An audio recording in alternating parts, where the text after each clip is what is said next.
A heavy metal icon has died.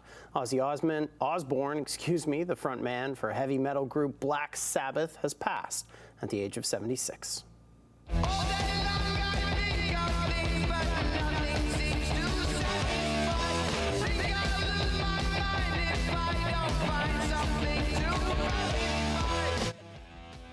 The Osborne family making the announcement this afternoon, saying it's with more sadness than mere words can convey that we have to report our beloved Ozzy Osbourne has passed away this morning.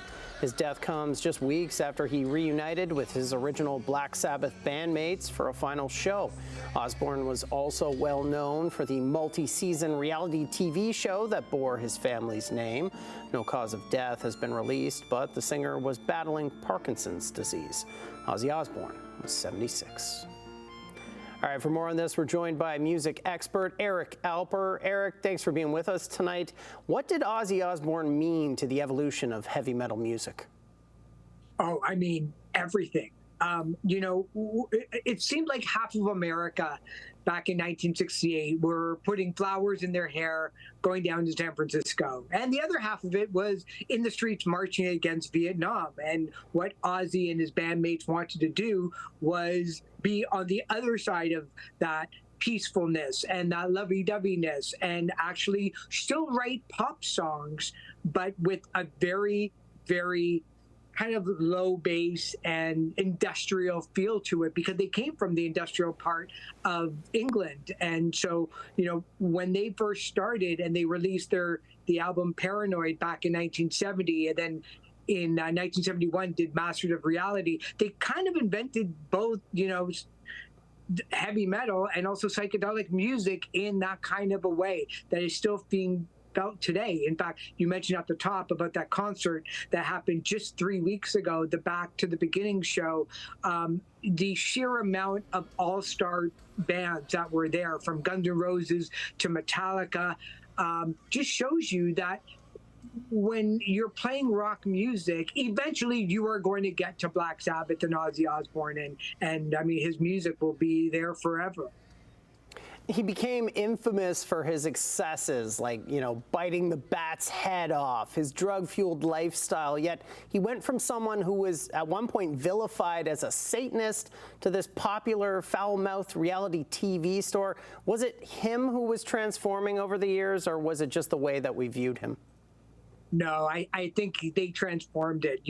When Sharon Osbourne and Ozzy got married back in 1982, Sharon Osbourne was already a force to be reckoned with. She was a very high-profile and very powerful manager who helped turn Ozzy's life around, got him off of drugs, got him to stop drinking, got him to be, abusive and violent at the shows and off the shows. And it just took some time for him to kind of relax a little bit and get into the mode of living. And when the reality show happened, it kind of built this whole industry on reality television, giving us not only the Osbourne, but also the Kardashians. And what was amazing about his program was that it was very real. It's all the stuff that you and I and our viewers all argue about. The dogs have to go out for a walk. You're spending too much money at the mall.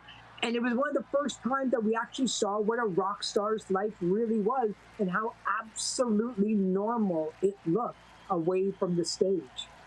Now, Osbourne was famously fired by Black Sabbath back in 1979, yet he would still play with them at live events and, of course, the final show you mentioned.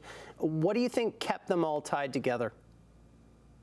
I think the fact that they were very, very well aware of their history and their popularity. You can make a case that Black Sabbath is more popular now than when they first started, simply because all those fans that bought the album back in the 60s and 70s are still around and picking up 5 generations of people, or at least 5 decades worth, along the way. So they always knew that there was going to be a demand for it with every decade that comes in. Before the Osbourne reality show, there was much music in MTV playing Ozzy Osbourne videos and Black Sabbath videos, reaching a whole new generation. And then artists like, everybody from Nirvana to Green Day still bowed at Ozzy's feet. And so they never really left the spotlight. So they always knew that there was going to be a demand. It was just a question of whether or not if Ozzy could actually hold up and do a larger tour. Eric, we're out of time, but as we go, final thought from you. What do you think his legacy is?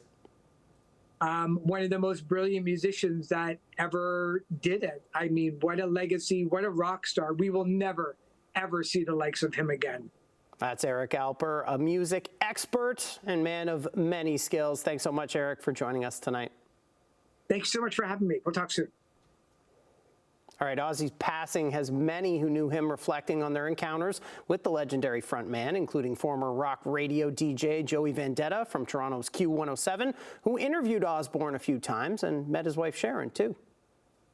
I thought that it was fitting that he got the chance to do the last show and kind of go out on his own terms and say goodbye to everybody. It's almost as if he knew that he wasn't going to be around much longer, and they did this show as a goodbye to all his fans around the world and all the musicians that he influenced. He influenced a lot of musicians over the years, and he was someone that, if you look at his career, he was kind of the archetypal wild man rock star. The guy was a larger than life character. He was a cartoon character. He was a superhero. He was a front man. He was a father. He was a husband. And he kind of lived life on his own terms, and, you know, to a degree, he paid the price. And he still lived to be a pretty good age, and it was a life well lived and a guy that will never be forgotten. All right, time for a break. But as we go, we leave you with the classic Ozzy track, Iron Man.